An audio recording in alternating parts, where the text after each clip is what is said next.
Hi hello welcome back to రాజుగారి రుచులు. ఇవాల్టి వీడియోలో బెల్లం గవ్వలు ఎలా చేయాలో చూద్దాం. ఇవి చాలా టేస్టీగా చాలా సింపుల్గా చేసుకోవచ్చు. ఈ వీడియో అయితే పూర్తిగా చూడండి, అప్పుడే మీకు బాగా అర్థమవుతుంది. ఇప్పుడైతే వీడియోలోకి వెళ్దాం.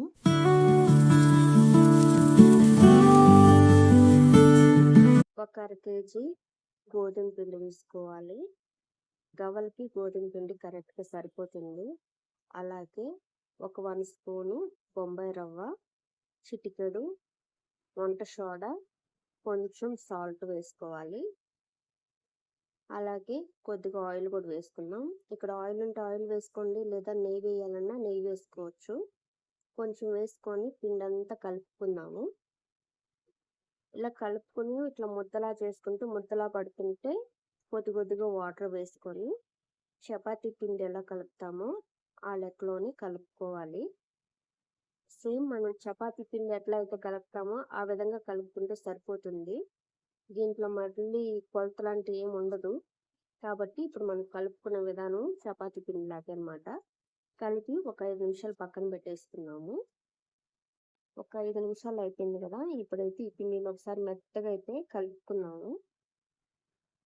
ఇట్లా మెత్తగా కలుపుకొని చిన్న చిన్న ఉండలలాగా చేసుకోవాలి. మీకు సైజులు బట్టి చేసుకోండి, మరీ పెద్దవిగా బాగోవు. చిన్ని గోళీలాగా చేసుకోవాలి. ఇది ఇలా అన్ని చేసుకొని ఒక ప్లేట్లోకి అయితే పెట్టేసుకుందాము. మీ దగ్గర గవ్వల చెక్క ఉంటే ఉన్నట్టు, లేదంటే మీ దగ్గర మీరు వాడకుంటుండే దువ్వెన ఉంటే ఆ దువ్వెన కొత్తది తీసుకొని కొంచెం ఆయిల్ అప్లై చేసుకోవాలి. ఆ తర్వాత ఈ చిన్న చిన్న ఉండలు ఉన్నాయి కదా, దాని మీద పెట్టి కొంచెం ఇట్లా అదిమినట్టు రౌండ్గా తిప్పుకుంటే ఇదిగో ఇట్లా నేను చూపించిన విధంగా అయితే గవ్వలు వస్తాయి. ఇలా అన్ని నీట్గా అయితే చేసుకొని ఒక ప్లేట్లోకి పెట్టేసుకున్నాము. ఎంత బాగా వచ్చాయి కదా గవ్వలు. ఇలాగా అన్నీ చేసి ఒక ప్లేట్లోకి సపరేట్గా పెట్టుకుందాం. అప్పటికప్పుడే అంటే అవ్వదు కాబట్టి ఇదిగో ఇట్లా చేసేసుకొని పక్కన పెట్టేసుకొని ఇప్పుడు ఆయిల్ పెట్టుకుందాము. స్టవ్ ఆన్ చేసుకొని కడాయి పెట్టుకొని ఆయిల్ ఫ్రై చేసుకోవడానికి తగ్గట్టు ఆయిల్ అయితే వేసుకుందాం. గవ్వలు మునిగేంత వరకు వేసుకుంటే సరిపోతుంది. కాస్త లో ఫ్లేమ్లోనే ఫ్రై చేసుకోవాలి, లేదంటే హై ఫ్లేమ్లో ఉంటే పై వరకు కాలిపోయి లోపల పిండి పిండిగానే ఉంటాయి, క్రిస్పీగా రావు. అందుకనేసి లో ఫ్లేమ్లోనే పెట్టుకొని ఇవి కొంచెం ఫ్రై అవుతున్నాయి అన్నట్లు అనుకున్నప్పుడల్లా కొంచెం కొంచెం పెంచుకుంటే సరిపోతుంది. ఇలా ఒక 5-6 నిమిషాల పాటు బాగా కలర్ చేంజ్ అయిపోయేంత వరకు ఇట్లా ఎర్రగా వేపుకున్నాము. ఇలా చేసుకొని టిష్యూ పేపర్ ఏదైనా ఒక బౌల్లో పెట్టుకొని ఇట్లా వేగిచ్చి పక్కన పెట్టేసుకున్నాము. ఇప్పుడు పాకానికి రెడీ చేసుకుందాం. స్టవ్ ఆన్ చేసుకొని కడాయి పెట్టుకొని ఒక 250 గ్రామ్ బెల్లం వేసుకోవాలి. ఆ తర్వాత కొద్దిగా వాటర్ వేసుకొని ఇది బెల్లం గడ్డ కరిగేంత వరకు బాగా కలుపుకుంటూ ఉండాలి.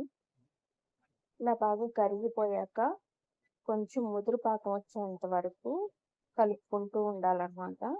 ఇలా ముదురు పాకం వచ్చాక ఒక 2 స్పూన్లు నెయ్యి కూడా వేసుకొని కలిపేసుకొని ఆల్రెడీ మనం గవ్వలు రెడీ చేసుకున్నాం కదా, ఆ గవ్వలు కూడా వేసుకొని 1 నిమిషం పాటు ఆ పాకంలోనే బాగా కలుపుకోవాలి.